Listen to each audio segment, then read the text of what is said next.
வாருங்கள், ஆண்டவரையே தொழுவோம்.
ரோமையர் 4:13. உலகமே அவருக்கு உரிமை சொத்தாகும் எனும் வாக்குறுதி ஆபிரகாமுக்கோ அவருடைய வழிமரபினர்களுக்கோ திருச்சட்டத்தை கடைபிடித்ததால் கிடைக்கவில்லை. நம்பிக்கை கொண்டு கடவுளுக்கு ஏற்புடையவர் ஆனதால்தான் அவ்வாக்குறுதி கிடைத்தது. ஒருவருடைய அழகும் அறிவும் உழைப்பும் திறமையும் உலகில் அவரை சிறப்படைய வைக்காது. மாறாக அவரது நம்பிக்கையே வாழ்வை சிறப்படைய செய்யும். நம்பிக்கை நிறைந்த மனம் மரணத்தையும் தள்ளி போடும். உலகில் சிறு எறும்பு போல் இருந்துவிட்டு போவதும் உலகையே ஆண்டுவிட்டு போவதும் அவரவரின் நம்பிக்கையின் அளவினை பொறுத்தது. கடவுளை சும்மா வெறுமனே வழிபடுவதும் மதம் சார்ந்த கட்டளைகளை அப்படியே கடைபிடித்து வாழ்வதாலோ கடவுளையோ அவரது அருட்கொடைகளையோ நிறைவாக பெற்றுவிட முடியாது. அறிவுக்கும் ஆராய்ச்சிக்கும் இடம் தராது. அப்படியே முழுமையாய் கடவுளை அவரது வாக்குறுதிகளை நம்பும் பொழுது நம்பியவை நமதாகிறது. கண்ணுக்கு தெரியாத கடவுள் மீது அத்துமீறி அன்பு கொண்டு அசைக்க முடியாத நம்பிக்கை வைத்து இடரிலும் தடுமாறாது உறுதியாய் வாழும் நபர் உலக செல்வங்களோடு கடவுளின் பேரன்பையும் உரிமையாக்கிக் கொள்வது உறுதி. நாம ஜெபம். இயேசுவே, நம்பிக்கை என்னும் ஆசிரால் என்னை நிரப்பும். இயேசுவே, நம்பிக்கை என்னும் ஆசிரால் என்னை நிரப்பும். நதியின் தாகம் கடல் மீது, கடலலையின் தாகம் கரை மீது, நிலத்தின் தாகம் நீர் மீது,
தாகம் கொண்டே வான்வீட்டின் திறவுகோலில் தணியாத தாகம் கொண்டே பரநாளின் நீரிலே தணியாத தாகம் கொண்டே சகேயுவின் தேடலிலே தணியாத தாகம் கொண்டே சான்று பகரும் வாழ்வின் மீது தணியாத தாகம் கொண்டே நம்பிக்கையோடு இவர்களின் வாழ்வில் தணியாத தாகம் கொண்டே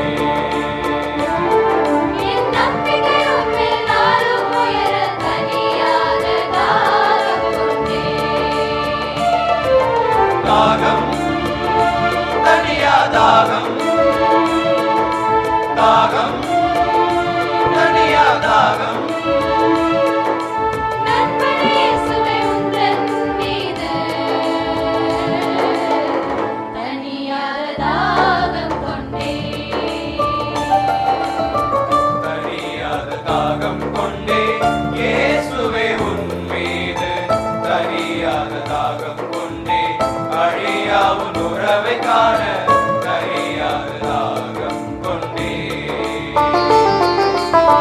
தணியாத தாகம் கொண்டே இயேசுவே உன் மீது தணியாத தாகம் கொண்டே அழியாமல் உறவை காண தணியாத தாகம் கொண்டே நான் அமரும் போதும் நடக்கும் போதும் உந்தன் நினைவில் தாகம் கொண்டே எழுகின்ற போதும் உந்தன் கரமேல் தாகம் கொண்டே உம்படிகள் வழி அவர் வழி செல்ல தணியாத தாகம் கொண்டே உன் திருமொழி அருள்மொழி பொன்மொழி வாழ தணியாத தாகம் கொண்டே தாகம் தணியா தாகம் தாகம் தணியா தாகம் நண்பனே இயேசுவே உந்தன் மீது தணியாத தாகம் கொண்டே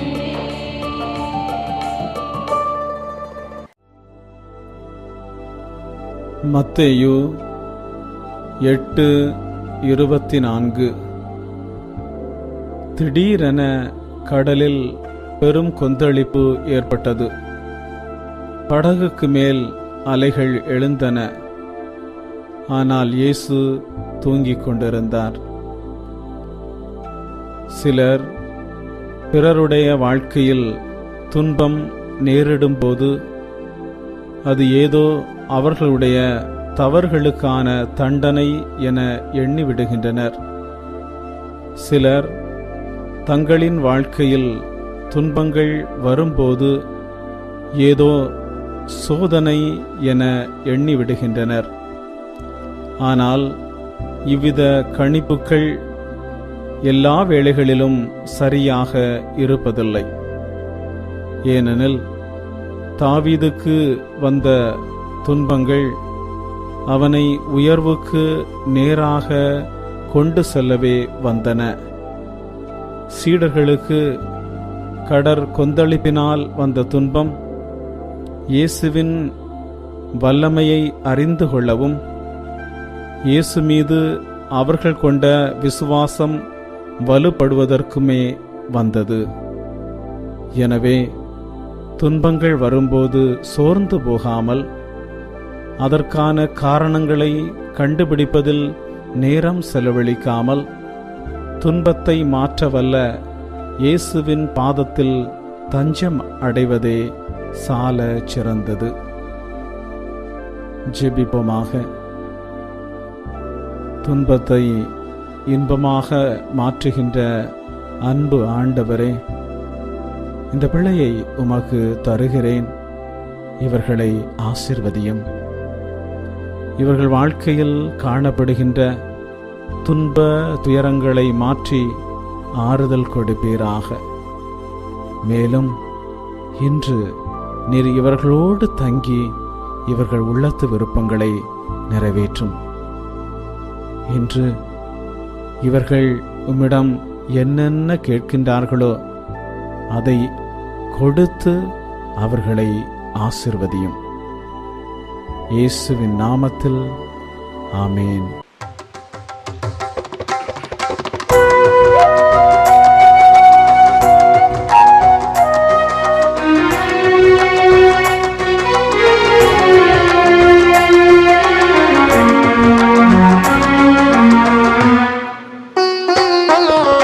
மாண்புயிருவருள் அனுமானத்தை தாழ்ந்து பணிந்து ஆராதிப்போம். பழைய நியம முறைகள் அனைத்தும் இனி மறைந்து முடிவு பெறுக. புதிய நியம முறைகள் வருக. புலன்களாலே மனிதன் இதனை அறிய இயலா. குறையை நீக்க விசுவாசத்தின் உதவி பெறுக.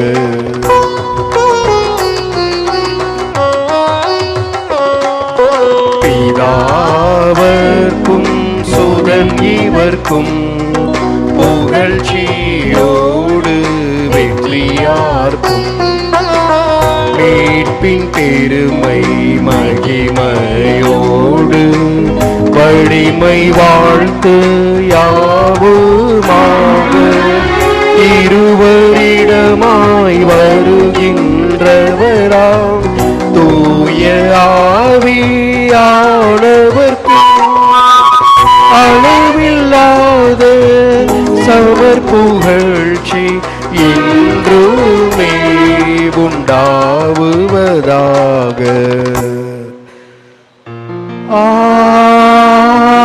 ஆமென். மன்றாடுவோமாக. இறைவா, இந்த வியப்புக்குரிய அருளடையாளத்திலே உம்முடைய பாடுகள் நினைவை எங்களுக்கு விட்டு சென்றே.